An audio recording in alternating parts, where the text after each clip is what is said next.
at a time when you actually check the government data about the borrowing of our country, and I'm bringing in borrowing because it is also attached, because most of the implementation of government is done by sagas, is that the first 2 months of this financial year, Honorable Speaker, you can imagine, the country spent 386 billion shillings to service debt.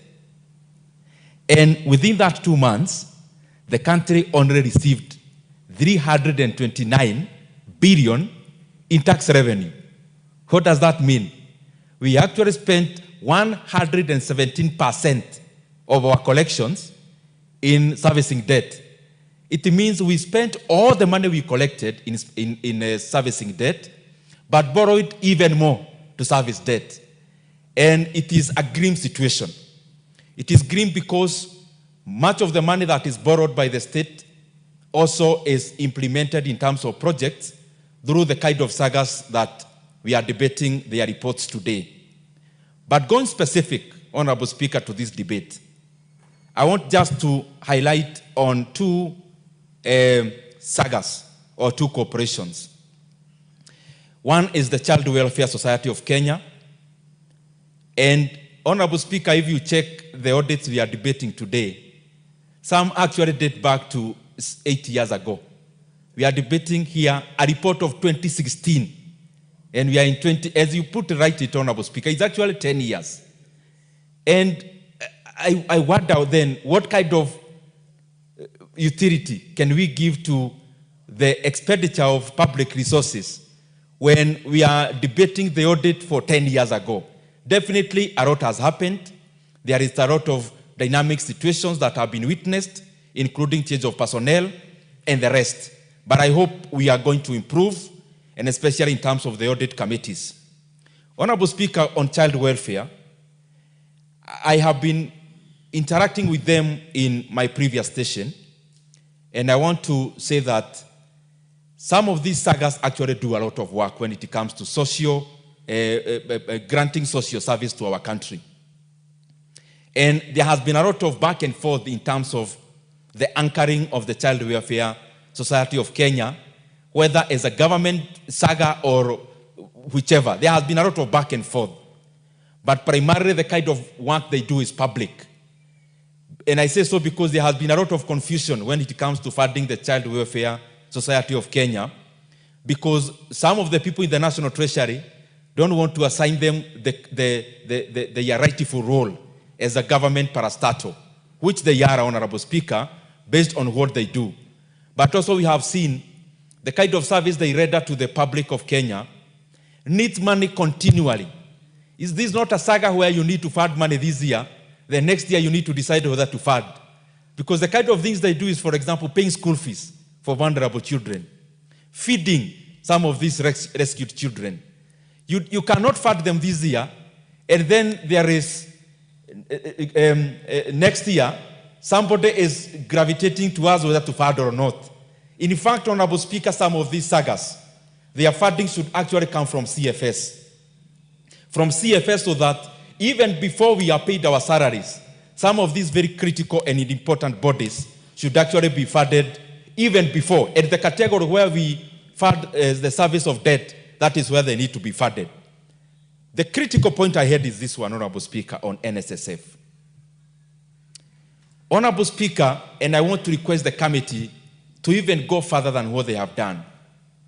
Because as the people's representatives, our audit should not just be about figures, should also be about results and intentions.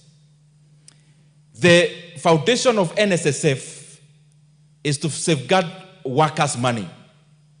Workers' money, when it comes to their contribution, they are the ones to take up the contributions, but also to do the payouts at the due time. Honorable Speaker, you cannot repay money when you have it. There is nothing, you cannot pay money on credit. You can only pay it to pensioners when you have it. And that is why the mandate of NSSF primarily is to make sure that they are investing the monies they are collecting. One is to beat inflation. But also number two is to make sure that the purse is growing, not shrinking.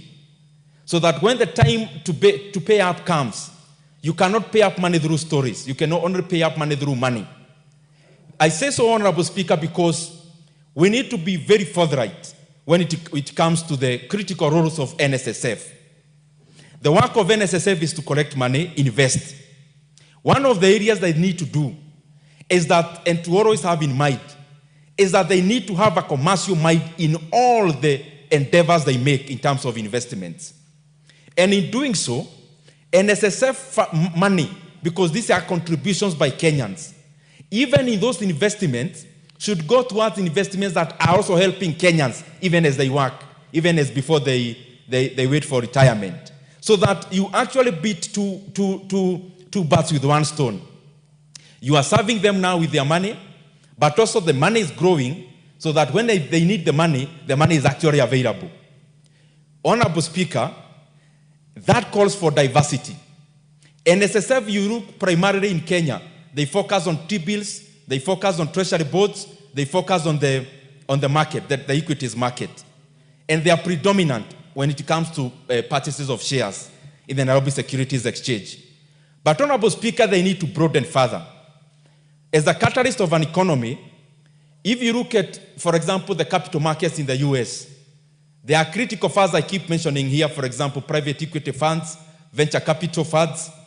And NSSF is at a very vantage point, Honorable Speaker, to be able to even establish those kind of funds. So that beyond investing in the secondary market, they should also invest in the primary market, in the series funding of companies, so that at the same time as they are growing the purse, they are also helping in incubating SMEs and helping them thrive. But of course, that can only happen when there is a lot of professionalism instilled when it comes to management of the funds at the NSSF. Honorable Speaker, and I bet that the chair is listening. I think he's very attentive, extremely keen. I have been somewhat disappointed of late by the way in which we are deploying the resources when it comes to NSSF. Honorable Speaker, the guideline, the only guiding tool when it comes to investments is beyond stimulating the economy, but making sure that when you put in a shilling, it comes back as more. Because that is the basis of investments.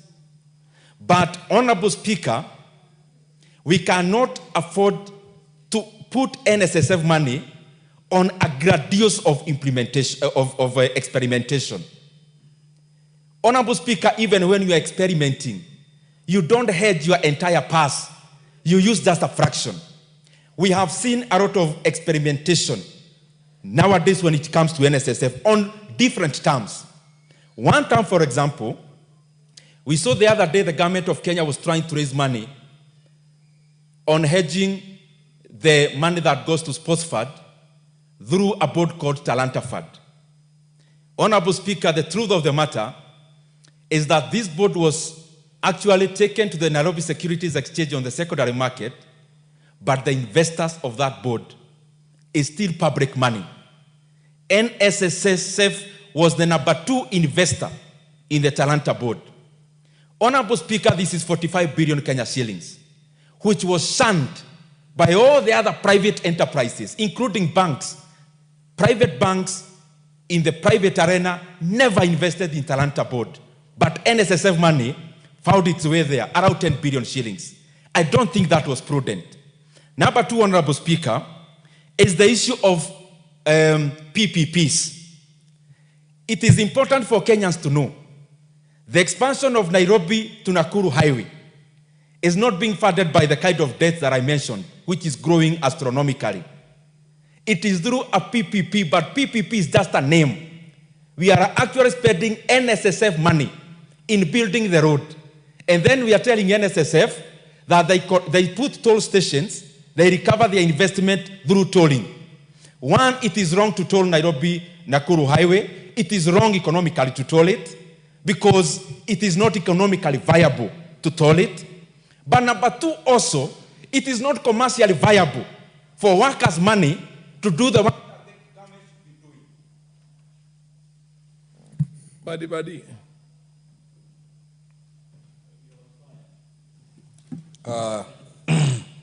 Asante sana Mheshimiwa Spika kwa kunipatia fursa hii ili na kuchangia katika hii kamati ya ripoti ya kamati ya uhasibu. Mheshimiwa Spika, jambo la kwanza nataka kumpongeza sana Mheshimiwa Wangwe ambaye ni